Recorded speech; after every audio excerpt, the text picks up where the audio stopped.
गिलगित बल्तिस्तान में सैलाब आकर गुजर गया, कई जिंदगियां बहा ले गया। अब तक 9 लाशें मिल चुकी हैं, जबकि 12 लापता अफराद की तलाश ताहाल जारी है। लैंडस्लाइडिंग और सैलाबी रैलों के बायस 500 से जायद मकानात और 12 किलोमीटर से जायद सड़कें तबाह हुई। सानह में जम हक नन्हे बच्चे अब्दुल हादी की नमाज जनाजा अदा कर दी गई।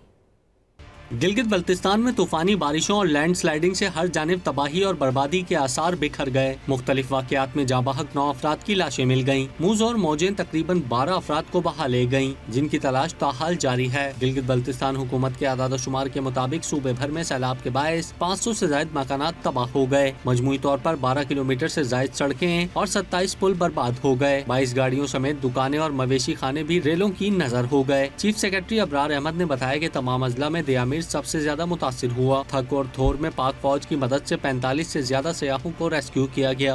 थक और थोर का जो है ये बियॉन्ड आवर कैपेसिटी था। उस रेस्क्यू ऑपरेशन में district administration, Pakistan military, GB scouts, police, local community सब ने जनरसली जो है वो और इफेक्टिवली पार्टिसिपेट किया। उसी रात के दौरान तमाम टूरिस्ट को वहाँ से निकाल के महफूज मुकामात में पहुँचाने में मदद की और 45 के करीब हमने टूरिस्ट वहाँ से जो है वो पाकिस्तान मिलिट्री की मदद से।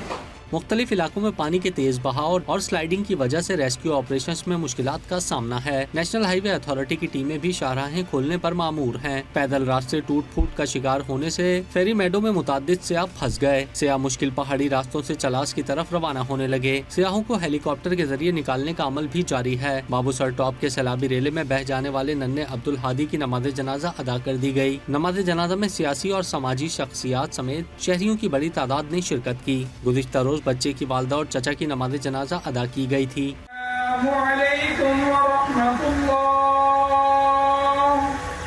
अस्सलाम